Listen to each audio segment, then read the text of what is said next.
Hello and welcome to FS Golf in Gilbertsville, Pennsylvania. My name is Frank Stranick, and today the topic is the putter. A number of years ago I attended a training program out in Ohio, Ralph Malpe's training program, and we spent a good amount of time talking about the putter, and he identifies the putter as the most overlooked club in your bag. When we go out to play a round of golf, you see a lot of people on the range pounding drivers and irons, but you don't see a whole lot of concentration on the putter on the putting green. So what I thought I would do is give you some information in the area that he refers to as dynamic putter fitting. These are specifications of the putter. And if you're having some problems with your putting, you might want to look at these specification areas and see whether or not you can make an adjustment in one of those and improve your putting stats. Okay, those areas are length, loft, head weight, swing weight, playability, and balance. So let's get right into it. Okay, length. Length is a major factor as far as how you set up to the ball.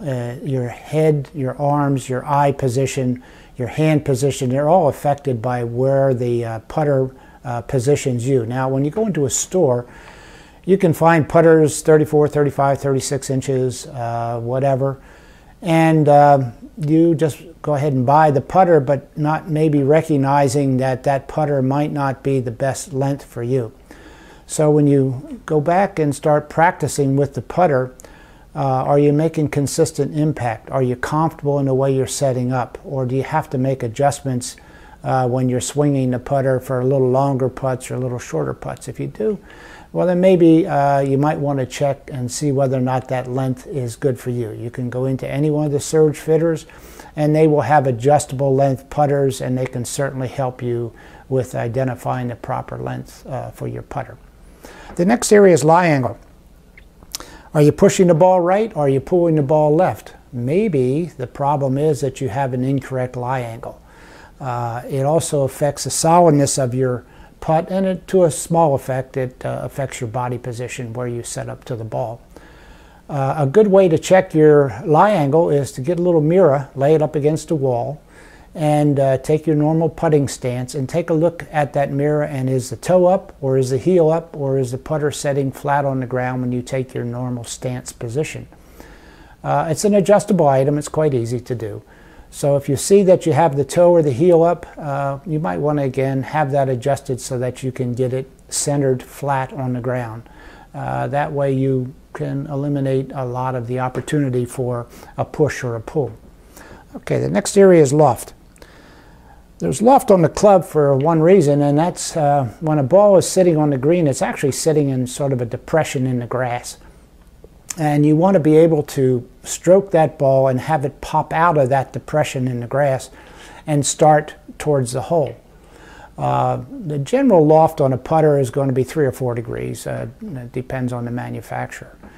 But there's a loft that best fits you. Now, when you stroke a ball, about the first 15% of the movement of the ball is going to be in what's called skid. I think most putters will put the ball into skid, and the other 85% is going to be true roll.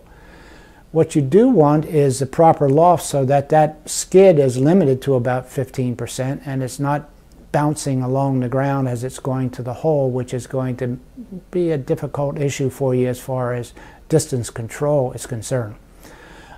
So make sure you get the right loft. Now, if you are a person who forward presses, you take loft off the putter, and if you're a person who pulls the putter forward of your hands, then you're going to add loft to the putter. So you need to find out which loft best fits your type of stroke. All right?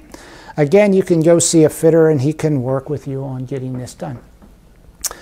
Head weight and swing weight. What's most important there? Well, the weight of the club is most important in distance control.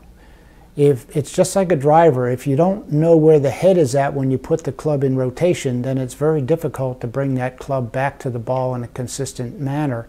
And what that's going to do is retard your capability for distance control. Many times we're out on the range or out on the practice facility, and we're just stroking putts and we don't really have a plan. So if you're having distance control, work up a plan on how far you're going to take the putter back and how far you're going to take it through in order to see how far the ball rolls. A second part of that is there's a move these days towards the larger, heavier putter grips. Recognize that when you put weight in the butt end of the club, you're taking away the feel of the head end of the club. And if you take away the feel of the head end of the club, then it becomes more difficult to know where the putter head is at while you're stroking it. So what you can do there is just set your putter down the way you normally do, close your eyes, and make a few strokes.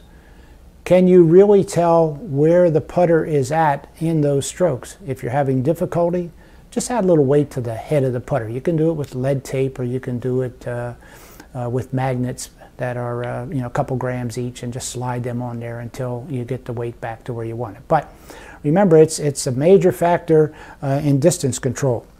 It's also a factor in feel. If you don't have the right feel, it's hard to then make the right stroke. While you're in talking to a fitter, throw it on a swing weight scale. The putter should be somewhere between C8 and D6, or C6 and D8, got that backwards. And if it's outside of that, you might want to take a look at where you can adjust that weight a little bit. Okay, playability. What's the design of the putter? Well, we got putters that look like branding irons, and we got putters that look like tongue depressors. In all honesty, it really doesn't matter what it looks like if you have confidence in your putter and you can stroke the putter properly and you can score pretty well. Just think, we go out and play a round of golf, and we have between maybe 25 to 45 putts that we might take in a round of golf. Imagine if you could just cut that 25 or that 45 down to 35. That's 10 strokes better, from a 95 to an 85. We don't spend enough time, I think, practicing with our putting to see what we have to do in order to become better. So find a putter that is playable to you, that when you look at it you have confidence and you feel that you can stroke that ball and put it in a hole. Whatever it looks like, a branding iron or a tongue depressor, doesn't really matter. Just go ahead and play it and enjoy it. Lastly, we have balance. There are face balanced putters, toe balanced putters, and there are heel balanced putters. If you're a straight back, straight through type swinger, then you want something that's face balanced. If you are a inside to the ball, back to inside, then you want something that's toe balanced. If you are a person who happens to push the ball a touch, then you want a heel balanced putter. And you can find all three of these putters. Just lay the putter on your finger and you will see what the balance of the putter is, and then you can address that with whomever you're buying the putter from, and address what your stroke is and get the best putter for your stroke. Okay. Lastly, these are little impact labels. You can see them on irons and woods. You can put these on the face of your putter and start making putts, and you'll be able to see the little dimple patterns. It might have one dimple and a couple little edges of the dimple. And it will show you where you're impacting the putter face itself. And it's a good little device for seeing how well you are at putting the ball on the center of gravity. If you don't put it on the center of gravity of the club, then your ability to score as well with your putter and get the right distance control and the right loft activity and whatever with your putter is going to be affected a bit. Okay? If you have any questions on anything that I've covered, as always, you can always shoot me an email. Putters are very, very important. Please don't overlook it in your bag. Take the time to set up a putting plan. Do what some people call calibrating the putter. Take it back a certain distance, take it through an equal distance, how far does the ball roll, and do that for different distances, and you're going to be able to find how far your putter pushes the ball across the green, and you can calibrate your putter. In the end, you'll find that it takes a lot of strokes off your game when you get more consistent, and you'll start enjoying the scorecard a lot more, particularly when your friends are paying the bill. Okay? Have a good day, enjoy your golf, and we'll see you down the range. Bye now.